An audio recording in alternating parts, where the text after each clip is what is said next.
So guys, I bought a used phone, a phone with second-hand quality, and landed myself in some sort of trouble. So in this video, I'm going to narrate my experience. I'll narrate my story, how it happened, how I was almost arrested and handcuffed, and give you 5 tips when considering buying a used phone.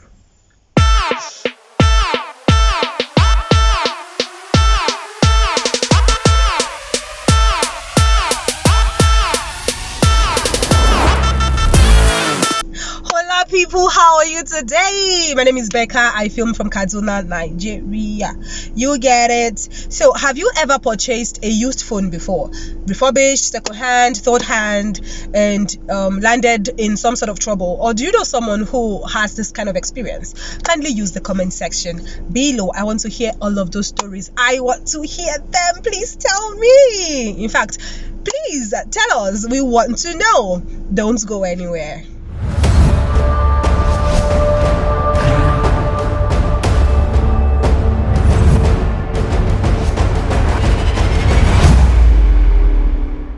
So I have heard stories, I have read about people getting into some sort of trouble because they got a used phone, which was reported to be stolen. Some were even involved in some sort of kidnapping and robbery cases, I never knew that I would be in that kind of position. Never. So it happened in 2018. I was serving in Akwa Ibom State, Nigeria, like I could serve in Akwa Ibom State, USA. So I was living in this family house where the landlady and the landlord were living upstairs with me, and there was this lady who lived downstairs with her family, a family of 5, her husband and 3 children, family of 5. So, she was a very nice person to me, to be honest. She was nice to me, and she was a hairdresser who made my hair for free most times. The only times she collected money from me were probably times, she was broke, and she would just collect something very meager, almost as if she didn't collect any money from me. And we did this for a very long time. I mean, all through my service year, she was that nice to me, and she was good at whatever she was doing. She knew this thing called hair business. Each time she made my hair, my friends would always say, "Oh wow, Becca, who made your hair? It's beautiful." But of course, I wasn't always making my hair. Sometimes she was not available, and other times I just didn't want to make free hair, so I would go out and make my hair, so it won't be all of the time, it won't be too frequent. Anyway, she was nice to me, and I acknowledged that. She was very nice to me. So one time she traveled, and usually she was into this traveling thing. I don't know what the arrangement was, but she would go away for a long time, return to stay for a while, then go again. She explained that whenever she traveled like that, she actually got a gig to go make hair. So she would go for days, sometimes weeks, and that was her lifestyle. She would leave the children to their grandmother, who is her mother-in-law and the owner of the house. So we were there together, living in the house, and we were fine. While I was about to leave Akwa Ibom State, we were just given that double payment. There is this double payment you get at the end of your service year. So instead of getting 19.8, I got 19.8 twice, and Akwa Ibom State paid 10,000 naira as well for 2 months. So I had about 40 something thousand, I thought about getting a phone. I wanted to get Techno Camon C series. At the time, I was using Infinix Hot series. I intended to drop that one at the shop and pick up a Techno phone, or sell that one, then add more money to buy a new phone, because from my market research, I think the Techno phone I intended to buy then would cost me up to 40,000 or 45,000, thereabout, So I made up my mind to buy it anyways. I wanted to buy it before leaving for Lagos. So exactly 6 days, probably 2 days to the day I had intended to go to the market to go get the Techno phone, This neighbor of mine, let's call her B, like B-E-E. B returned from this journey of hers, as usual. She travels, then returns and all that. So she returns from this journey of hers, and she said she has a phone. She has a phone to sell. You have a phone to sell? What phone is this? Then she showed me the phone, that she bought it not long ago, but then she's in need of money to do something. She's in need of money. It's an emergency. Unless I am ready to borrow her some money, she would rather sell her phone. Of course, I don't have money to borrow you. I can't borrow you money. But then I can give you money for your phone. And she showed me the phone, that she just got the phone, and I could tell. I picked the phone. Okay, this is a second-hand phone. I mean, at the point, it would be a second-hand use, right? I picked the phone and I checked it. It's clean, relatively clean. I mean, it had a red pouch and a ring, and they were actually clean. The phone itself is clean. And when I checked the phone, just few pictures, I believed that she just got the phone recently. So I collected the phone and told her, okay, how much are you going to sell this phone? This phone in the market cost about 38,000, but then she explained that, if I'm buying a new phone, I'll have to buy a pouch, I'll buy the ring, but then she's giving me the pouch and the ring. I felt it was fair, so I told her, fine, if you give me this, you won't have a phone. Why not take my own phone? I will sell it to you for a certain amount. So at the end of the day, what I'll do is just to top up. And she agreed. So I had a phone with a broken screen, and I could only sell it for 13,000. So she collected it for 13,000, and I gave her 20,000. So at the end of the day, and I got that phone from her for 33,000. Fair. Then 2 days to my departure. So we sat in the compound that day and we were making the hair. All of a sudden, she told the kids she had a 6-year-old and a 4-year-old. So she told the kids, both the 6-year-old and the 4-year-old, to go check the gate, that someone just peeped the compound. I didn't see anyone, and I didn't think it was a problem. So the kids went to the gate, came back to tell their mother that somebody's looking for her. So she told them to go tell the person that she's not at home, that she left since morning. The kids were even saying, mommy, but you are at home now. Look at you are here. You're making Auntie Becky's hair. But she said, come on, she shouted at them that they should go tell the person at the gate that she's not around. So she went there, and I could hear them telling the people, apparently it was more than one person, telling the people that their mother was not around. So I even asked her, I said, why are you dodging these people? Do you know them? Did you see the person that peeped? How did you know someone even peeped? Because I didn't even see it. She mentioned that, yeah, she knew the ladies, that there are 2 ladies. She saw them when they peeped, but that they didn't see her, and that there was something they were supposed to do together, and she doesn't want to be a part of it. So she doesn't even know that they know her house. She said a lot of things. So I said, oh, fine. Why not just say to their faces that you don't want to be a part of whatever they're bringing to your doorstep, instead of hiding away and telling your kids to lie? You're teaching your kids to lie, I was being a moral doctor at that point. I never knew. I have not seen anything. Minutes later, someone knocked at the door. Then she said, okay, she was uncomfortable that we were sitting in the compound in front of the house, behind the gate, that we should go inside. So when you come into the house, there is a sitting room, a big sitting room. So we went to the sitting room and we sat by the window. So if you're outside, even if you're in the compound, unless you come into the house itself, you won't see us, but we can see you. So she sat there making my hair to look through the window and all that.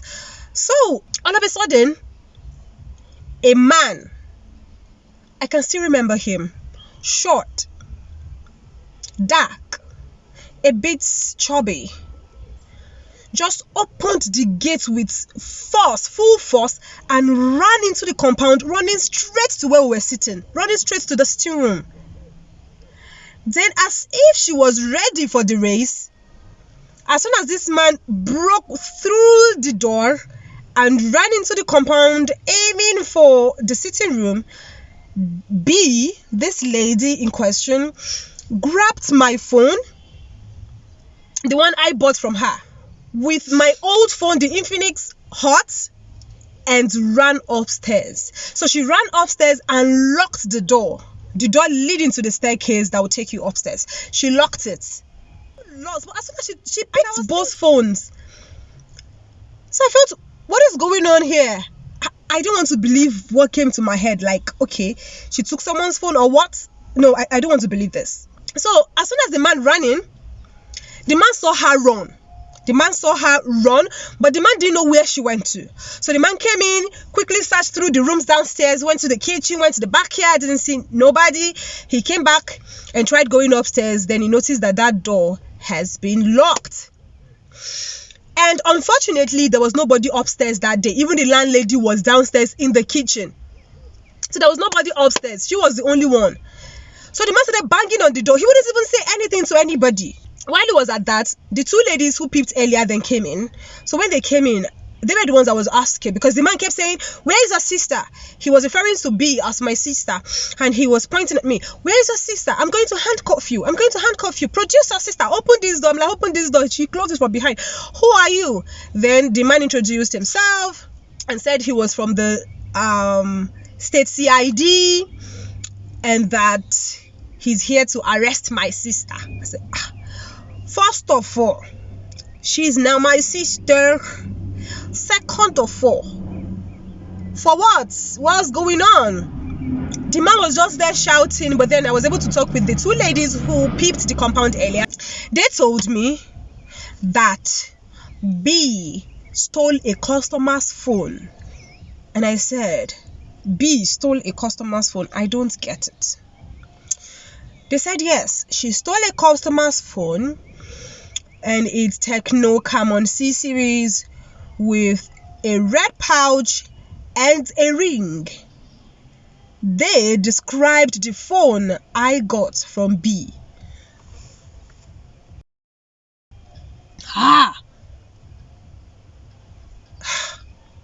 So they mentioned that she visited their salon the last time as usual, and that she had a customer. So usually you go to the salon and you have access to different customers. When they pay you, you pay the salon owner some percentage and you take the rest. And that was the package they were running right from time, and everybody knew this. So that fateful day, she went to the salon. It was late in the evening. So by the time she was done making the customer's hair, it was around 8 p.m. So the customer gave her, let's say, 1,000 naira. And she was supposed to provide 200 naira change, and no one had 200 naira. So she said, okay, I can go to the other salon or the other shops to get 200 naira for you. But then I do not have a torchlight with me, and I do not have a phone with me. So can you please, dear customer, can you please help me with your phone so I would, use it as torchlight? And the customer was like, oh, why not? She brought out her phone, put on the torchlight, and gave it to her. And that was how B ran with the phone. Who does that? What? B ran with the phone just like that. But she felt they won't be able to trace her because it's been over 1 week. And to be fair, these people didn't know her house. They only know her name and probably have a phone number, but they didn't know her house. They've never been to her house before. So she felt, oh, they will never be able to trace me. But these people for the past 1 week have been looking for her, asking questions, asking people, all the people they've seen with her, where is B living? Where does B live? Where is B's house, And finally that day, and she has also been away from the house for a while before that day, and finally that day, they found the house.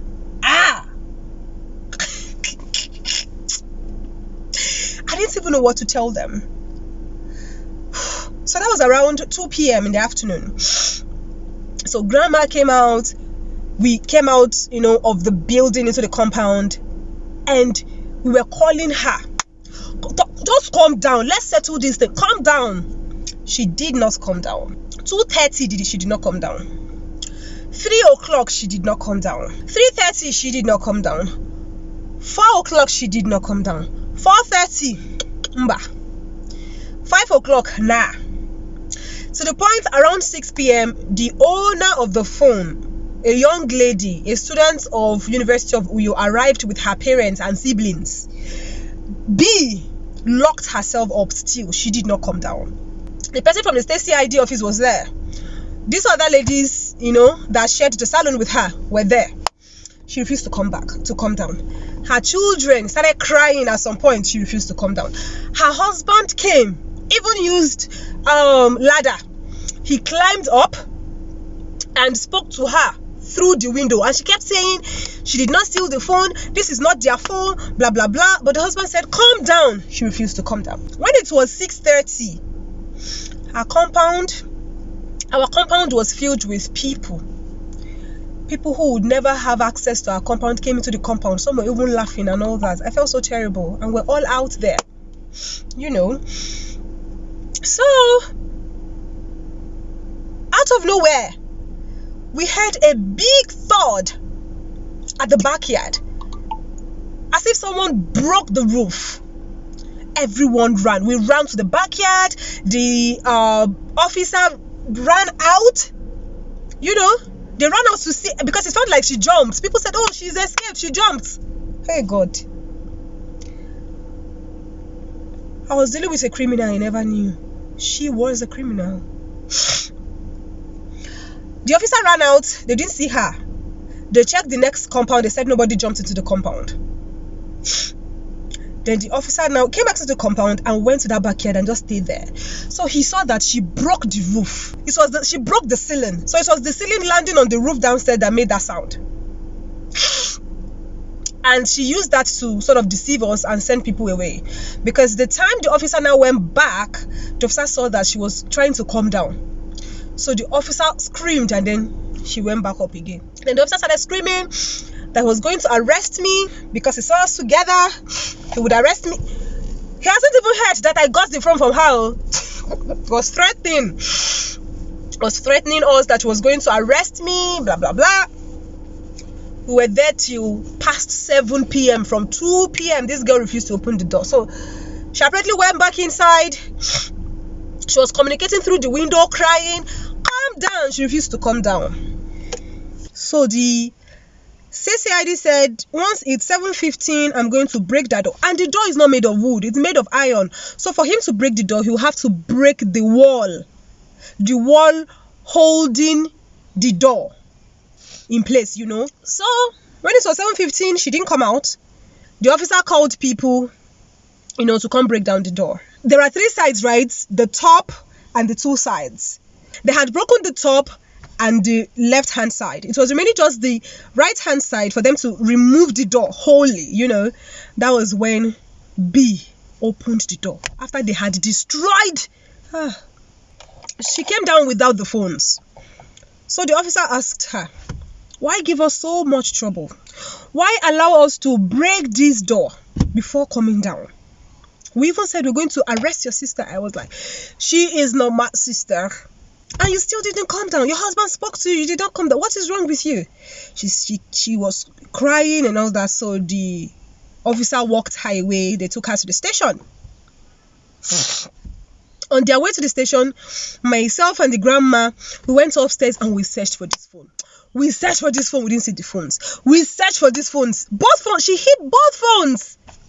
My old phone and the new one. She hid both. We looked for it. We didn't see it. After about 10-15 minutes, she confessed on the way that she stole the phone and that it's at home. So they turned back, came to the house, and they brought her upstairs. Oh yeah, now she was in handcuffs. Where is the phone? Then she started searching everywhere. She searched this, searched that. Oh, it was annoying. Really annoying. Then finally, she opened, I think it was a pot or so, an abandoned pot somewhere in our storeroom. That was where she kept the phone. So she brought out both phones with the SIMs inside, intact. The pictures on the phones were still there. My pictures were on the new phone and on the old phone. So they seized both phones. I was going to say, I couldn't even talk. That's how they took both phones away. Initially when the officer arrived, the grandma ran to call our neighbor. We had a police officer, as a neighbor who came around. He was the one who even allowed the man to stay up till past 7 before breaking the door. They spoke and all that. So when they brought her back, the police officer was still with us and all. So when she left, we spoke with the police officer who was our neighbor, and we told him that phone, I actually bought it. And that other phone was my old phone. The man was like, whoa, okay, fine. If she confesses that she sold it to me, they will come back to the house to get me. So once they are back, we should come get them. Or I should just leave. But I was pained, I was disappointed, I was scared, I don't know. I just didn't feel like running away. I said I was not going to run. If they have to arrest me, they will come to this house and arrest me. And if it's a criminal case and they have to treat it as a criminal case at the end of the day, but if I run away, they will still trace me. So why the national embarrassment if they can just quietly take me away from here? So I said I was not going anywhere. So I slept that night. In the morning, Grandma came to knock at my door and said, see, Rebecca, just leave. Go away. When they come, we'll settle it. But you go away. I don't want them to touch you. You don't know anywhere in Akwa Ibom State. You are a visitor. What not. You know that I should go. But I said, Grandma, don't worry. I'm not going anywhere. They have to come arrest me. So be it. So I think I was sweeping the compound when the state CID officer walked in. Angered. So you are an accomplice. You did it with her. We're just looking plenty. I was looking at him like this. I said, come with me. So he went into the house. As soon as he came and Grandma heard his voice, Grandma ran out to go and call the police officer who was our neighbor. The man came to talk to his colleague, blah, blah, blah. The CID officer said, well, I'll have to show him 2 things that I own with their receipts. So I showed him my laptop. He said, where's the receipt? I said, I was not given a receipt, but I said I was given the laptop when I was awarded Best Graduating Student, Faculty of Arts, Ahmadu Bello University. So I showed him the certificate. He said, okay, fine. Then, what did I think again? I think the other phone. He said I should show him the receipt for the other phone. I didn't keep the receipt. That phone was an old phone. I think I've been using that phone since maybe 2016. So it's been 2 years. I don't know. He said, oh, maybe I even got the other phone too as second hand. Maybe the other phone was also a stolen phone. You know, the man just said a lot. I was angry, but I was calm because what I was gonna do. What was I gonna do? So the man said, we're lucky. The owner of the phone didn't want to pursue the case as a criminal case. She just wanted that phone which she has collected, but that we'll have to pay a fine. I had just 20-something thousand in my account. So the man said it's 15,000 naira fine for me, then same amount for the girl, for B, the girl who stole the phone, and that she will be behind the counter for the next 2 weeks. Ladies and gentlemen, men and brethren, brothers and sisters, that was how I emptied my account and returned to Lagos without my old phone nor the new phone, not even with my money. They promised that since the lady didn't want a criminal case pursued, they will send me my old phone once B is out of the cell.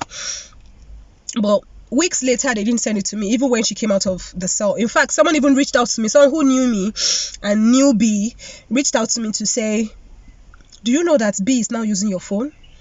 So she had a phone and I didn't have a phone at the end of the day. So after that event, I just made up my mind that second-hand phone, unless, let's say I'm buying refurbished and I'm buying from a company directly.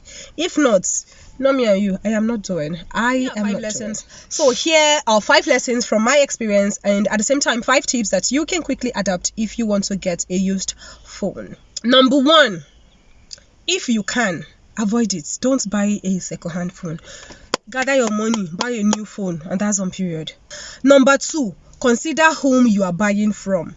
So you can actually buy from a trusted friend, sibling, person, someone that you knew when they bought the phone.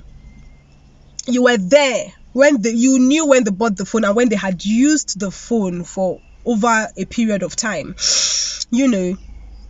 and you were sure that yes, this is actually was a new phone when they got it. And I mean, your sibling, someone you so much trusted, your friend, your close friend, your siblings, someone you know that you trust, Not that close friend that you've always known that is like this. So don't say it was Becca that said you should trust your close friend. Number 2, buy from reputable platforms. For instance, if you're buying a refurbished phone, say you're buying iPhone, for instance, you buy directly from Apple Store. Buy from Apple straight. Why buy from someone? Why buy from someone and start doubting, if this is a trusted person or not, when you can actually buy straight from Apple? That kind of a thing. Also, you can buy from Amazon, verified sites like Amazon. Or if you're in Nigeria, you can buy from GG, buy from OLX. And when you're buying from online platforms like GG and OLX, ensure you check out reviews, other customers' reviews, ratings, and warranty. Number 3, check out the money gap. Check the money gap. If the item, in this case, the phone, costs 50,000 naira in the market, and someone is ready to sell it for 5,000 naira, and the phone is working fine, 5,000 naira, my brother, it is a stolen phone. Do not put yourself in trouble. These are the things authorities actually check. They want to compare the market price and how much you actually bought it. If something is worth 100,000 and you bought it for 10,000 naira, there was a problem.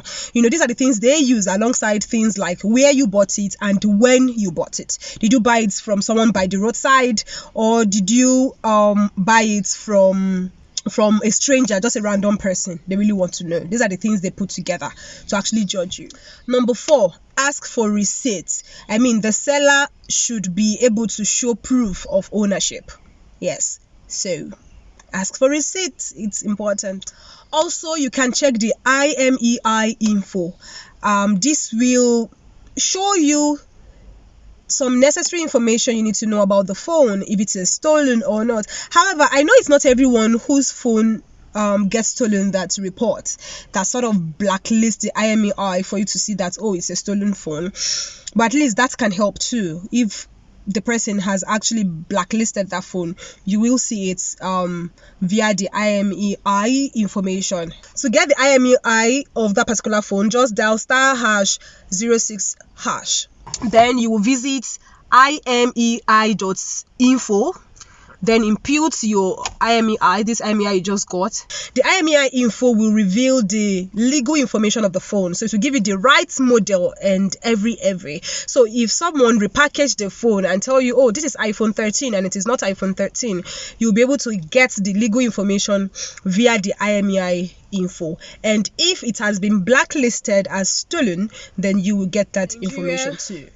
For Nigeria phone users, I actually wish that there's some sort of blacklisting policy, with NCC, whereby when your phone is reported as stolen, you can have the phone blacklisted and no network will work, with it. So it means you can't put any SIM in it, it won't be able to work. And it ultimately means that the phone is useless.